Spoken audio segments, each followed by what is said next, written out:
আসসালামু আলাইকুম। আজকে একটা এক্সপেরিমেন্টাল ভিডিও করব, সেটা হচ্ছে পার্পল কালার বানানো। আমার কালার প্যালেটে আমি দুইটা ব্র্যান্ডের দুইটা পার্পল রং নিয়েছি। ডার্কটা হচ্ছে মন্টমার্ট ব্র্যান্ডের পার্পল কালার, আর উপরের লাইট কালারটা হচ্ছে ম্যারিজ ব্র্যান্ডের। আমরা সবসময় ছোটবেলায় বইয়ের মধ্যে পড়েছি লাল আর নীল রং মিশালে বেগুনি রং পাওয়া যায়। তো আমি কয়েকটা শেডের লাল রং নিয়েছি। এটা ব্রিলিয়েন্ট রেড, একটু ডিপ শেড একটা নিয়েছি ক্রিমসন কালার, এটা আরেকটু ডিপ কালার লালের। কিভাবে যেন আজকে আমার জামার কালারটাও বেগুনি। তো দুইটা নীলের শেড নিয়েছি মন্টমার্ট ব্র্যান্ডের, একটা হচ্ছে আলট্রামেরিন ব্লু আর একটা ডিপ সায়ান। তো এই লাল আর নীল রং মিশিয়ে দেখবো যে বেগুনি রং হয় কিনা। সবসময় আমি যখন লাল নীল রং দিয়ে বেগুনি রং বানিয়েছি মোটামুটি একটা ময়লা কালার এসেছে, এরকম ভাইব্রেন্ট বেগুনি রং হয়নি। তো আজকে দেখবো কিভাবে এই ভাইব্রেন্ট অ্যাকচুয়াল বেগুনি রংটা বানানো যায়। প্রথমে নিয়ে নিচ্ছি আমি ব্রিলিয়েন্ট রেড কালার, অল্প একটু নিলাম। তারপরে নিচ্ছি আলট্রামেরিন ব্লু, এই কালারটা অল্প অল্প করে নিয়ে মিশিয়ে দেখবো যে কালার আসলে কোন দিকে যায়। তো এই দুইটা মিক্স করে দেখি। আচ্ছা, কেমন জানি একটা খয়েরি বা মেরুন টাইপের একটা শেড এসেছে, মনে হচ্ছে লালের ভাগটা বেশি হয়ে গেছে। আমি এখন অল্প অল্প করে নীল কালার মিক্স করে দেখবো, আর নীলটা হচ্ছে আলট্রামেরিন ব্লু। এখন মনে হচ্ছে যে একটু বেগুনির দিকে যাচ্ছে, বেগুনির একটা টাচ আসা শুরু হয়েছে।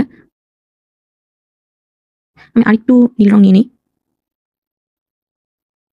হ্যাঁ, মনে হচ্ছে যে বেগুনির একটা হিন্ট আসছে, কিন্তু ব্র্যান্ডের রংগুলো যেরকম ভাইব্রেন্ট, আমার পাশের কালারগুলি সেরকম ভাইব্রেন্ট বেগুনি রং আসে নাই এখনো। তো এখন আমি সাদা রংটা নিয়ে দেখি যে কেমন কালার। আচ্ছা, হালকা একটা বেগুনি রং, ডাস্টি একটা টোন আছে, যেরকম ভাইব্রেন্ট বেগুনি রং চাচ্ছিলাম সেটা আসে নাই, কেমন একটা ময়লা কালার এসেছে। এখন আমি অন্য লাল রংটা নিয়ে একটু ট্রাই করে দেখি। এটা একটু ডিপ কালার, যেটা সেটা ক্রিমসন রেড, লালেরই একটা ডিপ শেড। আগেরটার মধ্যে হচ্ছে একটু হলুদ আন্ডারটোন ছিল, এই জন্য ব্রাইট মনে হচ্ছিল। আর আবার নিয়ে নিচ্ছে আলট্রামেরিন ব্লু কালার, আর এই ক্রিমসন রেডের সাথে আমি আরেকটা নীল রং মিশাবো, ডিপ সায়ান ব্লু, যেটা সেটা এটা হচ্ছে নীলের ডিপ শেডটা। এখন এই দুইটা বেগুনি রঙের মধ্যে পার্থক্যটা দেখি কেমন আসে। আবারও মনে হচ্ছে সেই ডাস্টি টাইপের একটা টোন এসেছে। আর এই দুইটা মিক্স করে দেখি। এই বেগুনি রংটা মনে হচ্ছে পাশেরটার চেয়ে বেটার, মোটামুটি একটা ভালোই বেগুনি কালার এসেছে বলা যায়। কালার হচ্ছে ক্রিমসন রেড আর আলট্রামেরিন ব্লু। আচ্ছা, সাদা রং নিয়ে দেখছি যে হ্যাঁ, এটার বেগুনি রংটা ভালোই সুন্দর। তো খুব ভাইব্রেন্ট না হলেও ক্রিমসন রেড আর আলট্রামেরিন ব্লু দিয়ে মোটামুটি ভালোই একটা বেগুনি রং এসেছে। সো বিগিনার যারা আছি, তো তাদের কাছে বেগুনি রং না থাকলেও প্যানিক করার কিছু নাই। তো এই ক্রিমসন রেড আর আলট্রামেরিন ব্লু খুব কমন একটা কালার, এটা দিয়ে ইজিলি একটা বেগুনি কালার বানানো যাবে কাজ চালানোর মতো। এখন বানাবো একদম ভাইব্রেন্ট একটা বেগুনি কালার। লালের বদলে নিচ্ছি ম্যাজেন্টা কালার, এটা লালের এক্সচেঞ্জে আসবে।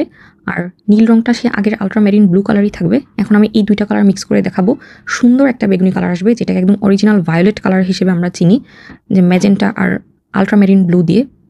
আমি আস্তে আস্তে কালার মিক্স করে দেখাচ্ছি। এটাতে কোনো ডাস্টি টোন থাকবে না। ওয়াও!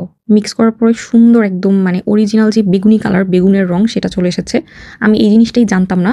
হচ্ছে আঁকতে, আঁকতে ইন্টারনেটে ঘাটাঘাটি করে অনেক জায়গা থেকে আমি কালেক্ট করেছি যে আচ্ছা, এই ভাইব্রেন্ট ২ টা রং দিয়ে আসলে এই বেগুনি কালারটা বানানো যায়, যেটা হচ্ছে আমরা সবসময় চাই বিভিন্ন ফুল আঁকার জন্য বা পেইন্টিং এর জন্য লাগে। তার মানে আসলে লাল না, লালের বদলে হচ্ছে মেইন ইনগ্রিডিয়েন্ট হচ্ছে ম্যাজেন্টা কালার, আর নীলের শেডটা ঠিকও রাখতে হবে। নীলের শেডটা হচ্ছে আল্ট্রামেরিন ব্লু। আর এই কালারটা সচরাচর পাওয়াও যায় না দোকানে, লাইব্রেরিতে। এখন আমি আরেকটা অপশন দেখাবো বেগুনি কালার বানানোর। এটা হচ্ছে ম্যারিসের ফ্লুরেসেন্ট পিঙ্ক কালার, ম্যারিস ব্র্যান্ডের। আর এটার সাথে টার্কুইজ কালার নিব। টার্কুইজ কালার বানানো সহজ, যেমন একটু নীল, একটু সবুজ, একটু সাদা আস্তে আস্তে মিশালে টার্কুইজ কালারটা চলে আসে। সো এই দুইটা কালার মিশালে হচ্ছে সুন্দর পার্পেলের একটা টোন পাওয়া যায়। ফ্লুরেসেন্ট পিঙ্ক কালারটা হচ্ছে বিভিন্ন পেজেই কিনতে পাবেন। এই যে পার্পেলের একটা টোন, এই কালারটাও খুব সুন্দর। এই কালারটা আমি দেখেছি বিভিন্ন ফুল আঁকার সময় খুব কাজে লাগে। সবসময় যে ভাইব্রেন্ট পার্পল কালার লাগে তা না। এই যে এই কালারটাও খুব সুন্দর। আর এটার সাথে এখন যদি একটু ডিপ আনতে চাই তাহলে একটু, একটু করে হচ্ছে আল্ট্রামেরিন ব্লু কালারটা নিতে হবে। আমি একটু ব্লু কালার নিয়ে দেখাচ্ছি। এই যে একটু ডার্ক টোন চলে এসেছে। সো এই কালারগুলো মিক্স করলে আসলে সুন্দর একটা বেগুনি রং আসে। ঠাস করে যেকোনো লাল নীল কালার যেকোনো অনুপাতে নিলেই হচ্ছে বেগুনি রং আসবে না। আমিও অনেকবার আগে চেষ্টা করেছি যে বেগুনি রংটা বানানোর। পরে হচ্ছে আমি এই যে এই কালারগুলো পেলাম ইন্টারনেটে। এই যে কালারগুলো, এখন নতুন ২ টা কালার বানানোর পরে আগেরগুলো বেগুনের ধারে কাছেও মনে হচ্ছে না।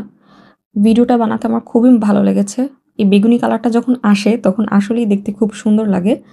আপনাদেরও যদি ভিডিওটা ভালো লাগে অবশ্যই কমেন্টে জানাবেন। আসসালামু আলাইকুম।